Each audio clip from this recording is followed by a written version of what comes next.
Is brain retraining enough to heal your chronic pain and illness? This is a really common question that I get asked. And in the many years I've worked with people using a brain and nervous system approach to treat chronic pain, chronic symptoms, there have been cases where brain retraining is enough, but they are fewer than you would think. Here's the thing about being a human being. You're complex. You're a complex human being. And so as a result, our healing often isn't simple. It needs to be complex in nature because you're a complex being. So brain retraining practices like somatic tracking, changing your thoughts and beliefs about your body and your symptoms, they can be enough for some people. But if you face childhood adversity that you have not processed, if you face traumas in life like overwhelming surgeries, accidents, abuse, if you have a lot of built up emotion in your body that you have not released, and if you also have a lot of stressors or social factors going on in your life that are creating a sense of danger, brain retraining will not be enough to heal. That's just the reality. It works really well when people are having a low stress life. They haven't had a lot of traumas in their past. Works quite well. And I use it in my practice. A simple brain retraining practice that we use at my clinic is a somatic embodiment practice.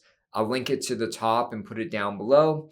If I'm saying brain retraining and you don't know what I'm talking about, check out that practice. It can be very helpful. But it's understanding that for a lot of us, healing isn't simple. It just isn't. And where I see it go wrong is other practitioners, they prescribe this simple solution, such as do somatic tracking 3 times a day for 3 months, give yourself messages of safety, act like you don't have pain or symptoms. Again, I like all these practices, but for a lot of us, what happens if we're told that's the solution and then it doesn't work for us, then we end up feeling critical about ourselves. We feel like failures. We feel like something is wrong with us. And something I often talk about with my colleague, an amazing therapist at the clinic, he also helped do the course, the somatic safety method with me, Alex Klassen. We often talk about how people aren't failing. We're failing you. We need to have a more complex approach to treating chronic pain and symptoms. Now, it's not hopeless. You can heal from chronic pain and symptoms. It's just likely not going to be a very simplistic approach. So a starting place is using the brain retraining practices. But if you find after a while you're not making progress, we need to include other elements. Now, in my approach and on this channel, I offer strategies from pain reprocessing therapy because I'm a big supporter of that. Emotional awareness and expression therapy, which is Dr. Schubner's approach.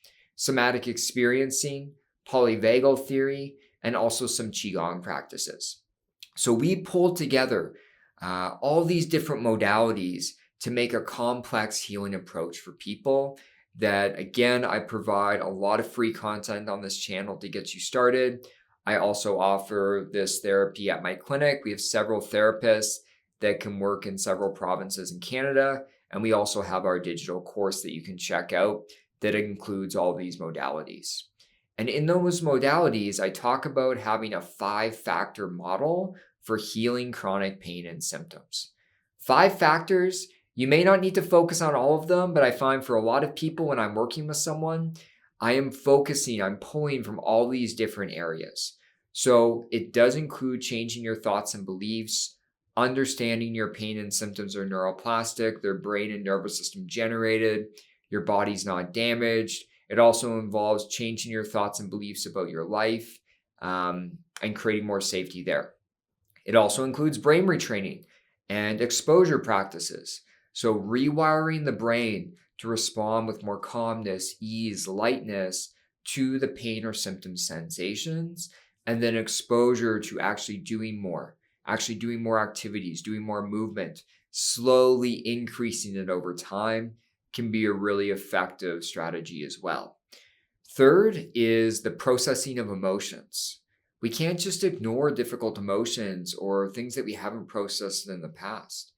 In your brain, The areas where we've experienced physical pain and emotional pain, there is a lot of overlap between those. And so when acute pain typically triggers, regular pain areas of the brain, when pain becomes chronic, it actually moves to areas focused on emotional processing. And so emotions, difficult emotions, processing this, learning to experience them in your body, release them, move through them is an essential element to healing. I have a step-by-step for exploring and releasing emotions that I'll link to the top and put down below. It's a good starting place.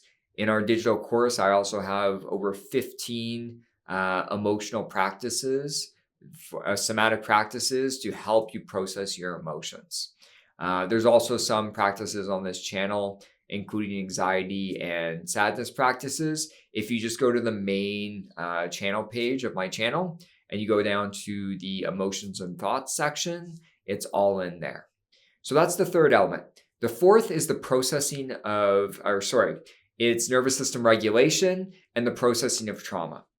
And so we need to understand our nervous system, connect to our autonomic nervous system, be with it, learn to take cues off it, and learn to provide what it needs to feel regulated. I have 7 steps to regulating the nervous system video. It's one of the favorite ones on the channel. I'll link it to the top and put it down below. It is a nervous system 101 video, everything you need to know. But it's important to understand that if you're coming to this healing work and your nervous system is very dysregulated, where you are often in fight, angry, irritated, flight, anxious, nervous, freeze or shut down, where you start to feel hopeless, helpless, numb, disconnected, if you're constantly in one of these survival states, it's going to be a real uphill battle if you're just doing the brain retraining. That's not going to be enough. We need to process the emotions and regulate the nervous system. Now, when I'm working with someone, after I've started to get someone to regulate their nervous system, they have a little bit more safety in their body, then we are processing trauma. Processing trauma is really essential. We've known this for decades, that trauma and chronic pain, chronic symptoms are best friends. You are about 2.7 times more likely to experience widespread chronic pain, chronic fatigue, IBS symptoms, fibromyalgia. You're about 2.7 times more likely to develop those symptoms in adulthood if you face trauma in childhood or your adult years. And so we need to process the trauma. There's been so many people I've worked with that only after we process the trauma, we help them move through it, that they actually healed and their pain and symptoms started to reduce. So if you have trauma, the brain retraining is probably not going to be enough. We need to process this trauma and feel more regulated overall. And the fifth and final factor that I focus on in my approach is social safety. This is how you go about living life. Perfectionism, people-pleasing, excessive conscientiousness, excessive control, living in this disconnected, shut down state.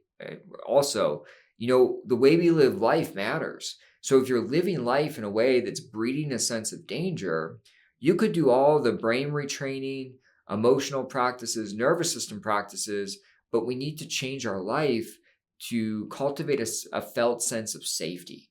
That's essential for our healing. It also includes factors in life: school, work, family, friends, community. Are these factors creating a sense of safety or a sense of danger for you? And I can't tell you what you need to change in your life. Everyone is individual on this, of what changes they're willing to make. But if factors in your life or your lifestyle are constantly creating a sense of danger for you, it's going to be a real uphill battle to heal. And so social safety is something that we're really proud of in our approach, because I think it's something that's often missed in a brain and nervous system approach to treating chronic pain and chronic symptoms. So back to the initial question from today's video: is brain retraining enough to heal? For some people, it will be. It will be enough. For other people that, again, have childhood adversity, trauma, high stress, high social danger, things like mental health concerns going on, we need a more complex approach. So don't go into despair if you've tried somatic tracking, you've tried brain retraining practices, and they're not working for you. There's a whole other list of strategies and practices and education that you can access on my channel for free to help you heal. So if the brain retraining isn't working, don't get hopeless about it. There's a whole bunch else to this healing approach than just the brain retraining that you can start to utilize. If you need extra support, as I said, the therapists at my clinic are able to support you one-on-one, and we're able to work in several provinces in Canada. And if you're interested in this more complex approach, my digital course, The Somatic Safety Method, it really goes into a lot of detail with this, a lot of different practices to help you have a complex approach to healing your chronic pain and symptoms. So I hope this video was helpful. Please put your questions or comments down below, hit the like button, subscribe to my channel, and I'll talk to you all soon. Take care.